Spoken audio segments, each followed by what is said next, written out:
good morning এভৰিওয়ান আপোনালোকৰ বাবে বহুত ভাল খবৰ আপোনালোকে নিশ্চয় গম পাইছে ইন্ডিয়ান ৰেলৱেত ওলাইছে আকৌ পোষ্ট 1,30,000 পোষ্ট ওলাইছে আজিৰ এই ভিডিঅ'ত আপোনালোকক সকলোবোৰ পোষ্টৰ বিষয়ে কৈ দিম কি পোষ্ট আছে কেনেকৈ ধৰণৰ পোষ্ট আছে সকলোবোৰ ডিটেইলছ এই ভিডিঅ'ত পাই যাব যদি আপোনালোকে ভিডিঅ' এতিয়ালৈকে চাই আছে তেনেহলে লাইক কৰিব নাপাহৰিব আজিৰ এই ভিডিঅ' লাইক কৰি ৰাখিছো 700টা জলদি কৰি দিয়ক মই জানো আপোনালোকে কৰি দিব প্ৰথম কথাটো হল আপোনালোকে নিশ্চয় গম পাইছে ৰেলৱেত আকৌ ওলাইছে 1,30,000 পোষ্ট কিন্তু এই 1,30,000 পোষ্টত কোনটোত আপোনালোকে এপ্লাই কৰিব পাৰিব প্ৰায় 4টা ধৰণৰ পোষ্ট আছে প্ৰথমটো হৈছে non technical popular categories short মিনিংত NTPS তাৰে পিছত প্যাৰামেডিকেল ষ্টাফ তাৰে পিছত মিনিষ্ট্ৰিয়েল এণ্ড আইসোলেটেড ক্যাটাগৰি তাৰে পিছত আহিল লেভেল 1 পোষ্ট এই 4টা ধৰণৰ পোষ্ট আছে যেটো লেভেল 1 পোষ্ট আছে তাত 1 লাখ পোষ্ট আছে আৰু বাকি 3টা পোষ্টত 30,000 পোষ্ট আছে যেটো 1 লাখ পোষ্ট আছে সেইটোত মেট্ৰিক পাস কৰা প্ৰায়ভাগ পোষ্ট আছে যেনে ধৰিছো হেল্পাৰ পোষ্ট বা বিভিন্ন ধৰণৰ গ্ৰেড 4 ৰ পোষ্ট আছে আপোনালোকে তাতে এপ্লাই কৰিব পাৰিব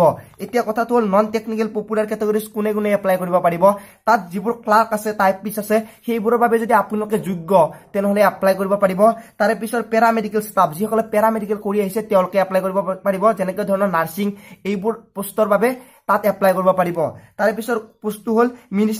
মিনিষ্ট্ৰিয়েল এণ্ড আইসোলেটেড ক্যাটাগৰি এই পোষ্টত এপ্লাই কৰিব পাৰিব stenographer জুনিয়ৰ ট্ৰান্সলেটৰ এনেকৈ ধৰণৰ পোষ্টবোৰত যিবোৰ আছে আপোনালোকে যদি কৰি আহিছে বা কৰিছে আপোনালোকৰ যদি ডিপ্লোমা আছে বা আপোনালোকৰ যদি এডুকেশ্যনাল কোৱালিফিকেশন আছে তেনেহলে সেইটো পোষ্টত এপ্লাই কৰিব পাৰিব এইখিনি হল পোষ্টৰ বিভাগ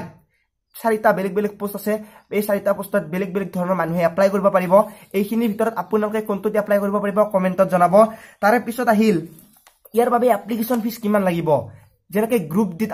আপোনালোকে ওবিসি বা জেনাৰেলে 500 টকা দিছিল ঠিক তেনেদৰে ইয়াতো 500 টকা দিব লাগিব আৰু 400 টকা আপোনালোকে ঘূৰাই পাব SC ST দিব লাগিব 250 টকা আৰু তেওঁলোকে ঘূৰাই পাব 250 টকাই আপোনালোকৰ বাবে কোনো ধৰণৰ এপ্লিকেশন ফিজ নাই SC ST ৰ বাবে যেহেতু ঘূৰাই পাব কেতিয়া ঘূৰাই পাই মই নাজানো এতিয়া কথাটো হল কেতিয়াৰ পৰা এপ্লাই কৰিব পাৰিব প্ৰত্যেকটো পোষ্টৰ বাবে বেলেগ ডেট ধৰি দিয়া হৈছে 28 ফেব্ৰুৱাৰীৰ পৰা এপ্লাই কৰিব পাৰিব আপোনালোকে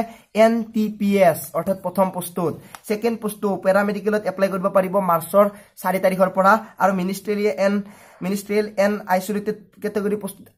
মাৰ্চৰ পৰা এপ্লাই কৰিব পাৰিব আৰু যেটো আমাৰ বাবে আছে লেভেল 1 সেইটো পোষ্টত এপ্লাই কৰিব পাৰিব 12 মাৰ্চৰ পৰা এইখিনি হল এপ্লাই কৰা ডেট আপোনালোকে এপ্লিকেশন ফিজ গম পালে পোষ্টৰ বিষয়ে গম পালে বা আপোনালোকে কোন দিনৰ পৰা এপ্লাই কৰিব পাৰিব সেইখিনি কথা গম পালে পোষ্ট কিমানটা আছে নিশ্চয় গম পালে আৰু যেটো লেভেল 1 ত পোষ্ট আছে সেইটো 1 লাখ পোষ্ট আছে মই আগতে কৈ দিছো